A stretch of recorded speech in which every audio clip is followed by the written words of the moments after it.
It's a debate night once again over in the U.S. with Vice President Kamala Harris and former President Donald Trump going head-to-head in their first TV debate. What to look out for in their first face-off? Let's turn to Chris Casquejo from VOA. Hello there, Chris. Good to be with you on this very important night here in the U.S. Thanks for joining us. So the debate is set to begin in the coming hour. Now, how important is this debate for the both parties? Well, tens of millions of Americans are expected to watch this debate, which is scheduled to begin in less than an hour at 9 p.m. Eastern. June's Trump-Biden debate drew more than 51 million viewers, and this debate is expected to meet or exceed those numbers. And this event takes place 8 weeks before Election Day, but only days before early voting starts in a handful of states, as early as next week, even here in Virginia. Now, just weeks after President Biden's disastrous late June debate against former President Trump, he announced he would not seek re-election. And national polling shows the contest between Vice President Kamala Harris and former President Donald Trump to be close, making it all the more crucial for tonight for the candidates to make their best case for the small number of voters who haven't already made up their mind. Analysts say Harris needs to flesh out policy proposals and give more voters a chance to know where she stands on the issues, as about a third of them say they don't know enough about her to make a decision. And Trump, for his part, needs to stay focused on the issues, those analysts say, and address questions about his age, as he's now the older candidate in this election and would be the oldest elected president if he wins the office again. Right. Chris, so you have to walk us through the rules that will keep this debate a constructive one. I mean, are they the same from the Biden-Trump debate? Yes, they're pretty much the same from the Biden-Trump debate that happened in late June. The candidates will have 90 minutes to answer questions. The mics will be muted when the other candidate is not talking. They'll have 2 minutes to answer a question, 1 minute for a rebuttal. They will not be able to have notes with them, but they can take down notes during the debate. And they also will not be allowed to speak with any campaign staffers during the commercial breaks. And here's one interesting little tidbit. The candidates, Vice President Kamala Harris and former President Donald Trump, have actually never met in person. Right. So this will be the first time they meet. And we will have to see if there is a handshake or any sort of acknowledgement of the other once the debate begins, and also when it ends after 90 minutes. Right. It will be an interesting encounter, and always. Now, let's start with what's believed Harris will pinpoint during the debate. What will be her, main arguments other than the age? Right. She's been preparing for this debate in the battleground state of Pennsylvania, in Pittsburgh, in a hotel, where she's held several mock debates with a Trump-like substitute, even going as far to have television lighting and would-be moderators asking her pointed questions. Now, at the Democratic National Convention last month, she said, in many ways, Donald Trump is an unserious man, but she said the consequences of putting him back in the White House would be serious. She cited the recent U.S. Supreme Court ruling that ruled that Trump and all future U.S. presidents are immune from being prosecuted for wrongdoing. And Harris says that poses a problem if Trump is elected again. Just imagine Donald Trump with no guardrails, was her warning back then.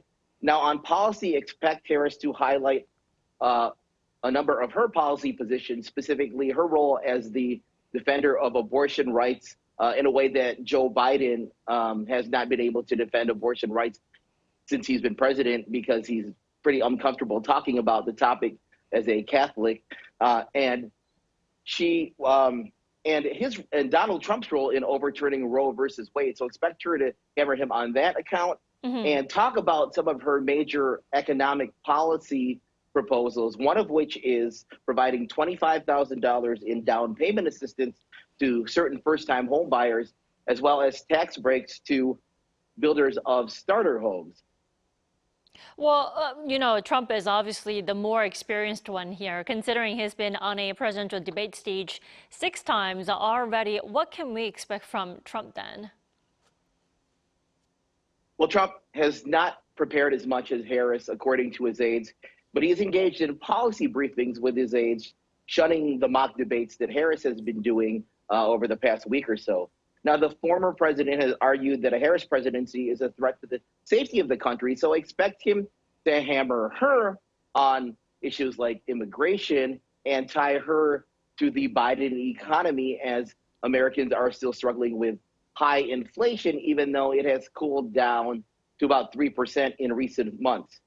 And he told Fox News commentator Sean Hannity last week that he let Biden talk at their June debate, saying that he's going to let Harris talk. There are those who say that Biden is smarter than she is. If that's the case, we have a problem. Mm-hmm. Trump has often insulted Harris's intellect, saying she has no idea what she's doing.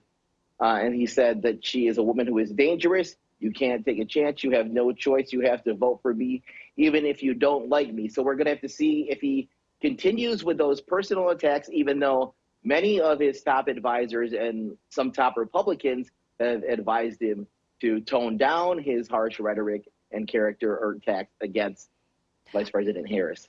And on top of that, both candidates, Trump and Harris, both have very different strengths and, weaknesses. What are pundits expecting the outcome of the debate to be? Well, University of Michigan debate coach Aaron Call said both candidates need to stress their compelling biographies and unique skill sets that would make them especially qualified to lead the country in the next 4 years. He added that they have to make voters feel comfortable with the notion of being president and a regular fixture on their television screens and in their living rooms. Nate French, who teaches communications at Wake Forest University, says Trump has to prove again that he can be president, and he has to prove that he can be assertive without being aggressive and rude if he's trying to get anybody who is thinking about voting for him but reluctant back on his Trump train.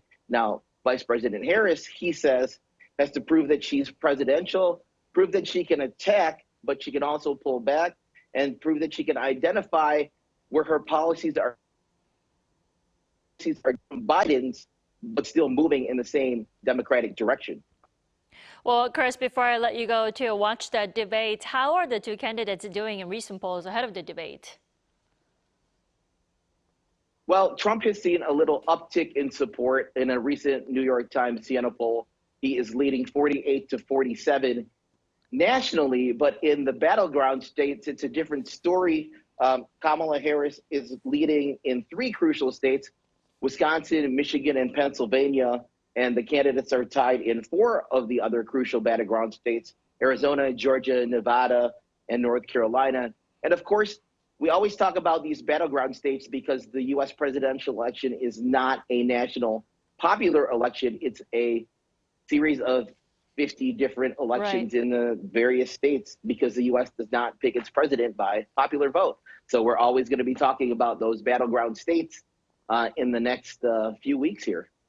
All righty, Chris. So let's see how that debate unfolds. Thanks for the report again. Good to be with you.